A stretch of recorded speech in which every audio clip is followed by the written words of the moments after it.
एक समुद्र के पास एक मछुआरा और उसकी पत्नी दोनों साथ में रहते थे। मछुआरा अपनी पत्नी को बहुत चाहता था। मछुआरा बेचारा गरीब था। वह रोजाना इतना कमा लेता था कि आराम से 2 वक्त की रोटी मिल जाए। लेकिन मछुआरे की पत्नी बहुत लालची थी। वह इस छोटी झोपड़ी और कम कमाई से बहुत नाखुश थी। इसलिए वह हमेशा मछुआरे को डांटा करती थी कि वह बहुत कम कमाता है। एक दिन वह मछुआरा समुद्र की तरफ गया और उसने जाल को फैलाया और मछली का इंतजार करने लगा। बहुत देर तक इंतजार करने के बाद उसको कुछ भी नहीं मिला। मछुआरा निराश होकर वापस घर लौट आया। खाली हाथ देखकर उसकी पत्नी ने चिल्लाना शुरू कर दिया। बहुत डांटने पर वह मछुआरा वापस समुद्र के किनारे जाल फैलाकर बैठ गया और मछली का इंतजार करने लगा। थोड़ी देर के बाद एक मछली उसके जाल में फंस गई।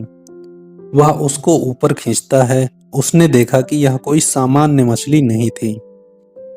मछली को तड़पता देख उस पर दया आ गई और उसको वापस पानी में छोड़ दिया। मछली ने उसको धन्यवाद दिया। ठीक है, मुझे फिर खाली हाथ लौटना पड़ेगा। मछुआरे की उदासी को देखकर मछली उससे पूछती है, तुम उदास क्यों हो? मछुआरा बोलता है, मेरी बीवी एक बहुत बड़ा घर चाहती है, लेकिन मेरे पास कमाने का कोई साधन नहीं है। इसलिए मेरी बीवी मुझ पर हमेशा गुस्सा करती रहती है। मछली बोलती है, तुम घर जाओ, समझ लो तुम्हारी पत्नी की इच्छा पूरी हो गई। मछुआरा हैरान होकर बोला, क्या? मछली ने कहा कि तुमने ठीक सुना, तुम्हारी पत्नी की इच्छा पूरी हो गई है। मछुआरा दौड़कर घर की तरफ गया। उसने देखा कि उसकी झोपड़ी एक पक्का मकान बन चुका था। यह देखकर मछुआरा हैरान था।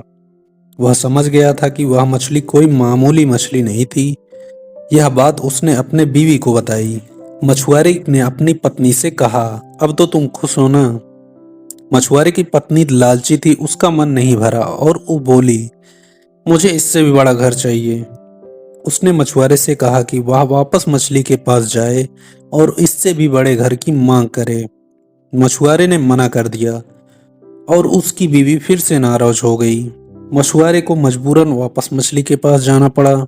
समुद्र के किनारे जाकर उसने उस मछली को बुलाया और कहा कि मेरी बीवी को इससे भी बड़ा घर चाहिए।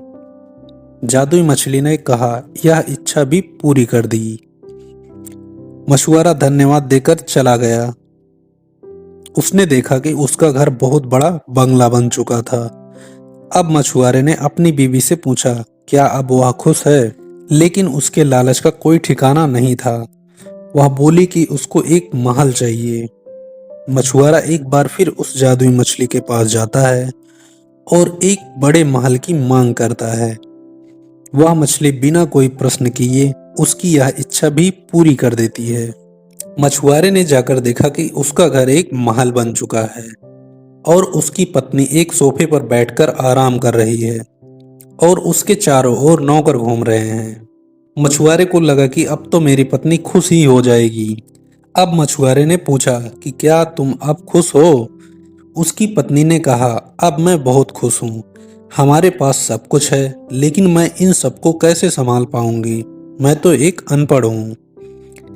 बस एक आखिरी बार मेरे लिए कोई ऐसी शक्ति मांग लो जिससे मैं सब कुछ नियंत्रण कर सकूं।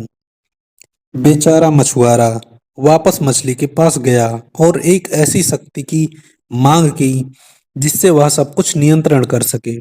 मछली ने कहा, उसकी यह इच्छा भी पूरी कर दी। मछुआरा वापस अपने महल आया और अपनी पत्नी को ढूंढने लगा, लेकिन कहीं पर भी उसकी पत्नी दिखाई नहीं दी। दरअसल अब वह एक शक्ति बन चुकी थी, इसलिए वह गायब हो गई। दोनों बहुत दुखी हुए। उसकी पत्नी को वापस अपने असली रूप में आना था। उसने मछुआरे से कहा कि जल्दी से वह उसको वापस ठीक कर दे। मछुआरा एक बार फिर से जादुई मछली के पास गया और कहा कि वह उसकी पत्नी को वापस ठीक कर दे। मछली ने मना कर दिया, ये तुम्हारी इच्छा है, मैं केवल तुम्हारी पत्नी की इच्छा पूरी कर सकती हूँ, तुम्हारी नहीं। मछुआरा वहीं बैठ गया और कहने लगा, मैंने तुम्हारी जान बचाई है, जब तक तुम सब कुछ पहले जैसा नहीं कर देती मैं यहाँ से नहीं जाऊंगा। मछली ने कहा ठीक है, इसके बाद तुम दोनों की कोई इच्छा पूरी नहीं होगी। जाओ, मैं अब सब कुछ पहले जैसा कर देती हूँ।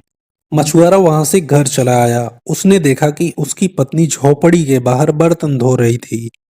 उन दोनों को अपने गलती का एहसास हो गया और मेहनत करके जीवन यापन करने लगे। तो दोस्तों, इस कहानी से क्या सीख मिलती है? जो लालच करता है उसके पास जो कुछ भी होता है वह भी चला जाता है।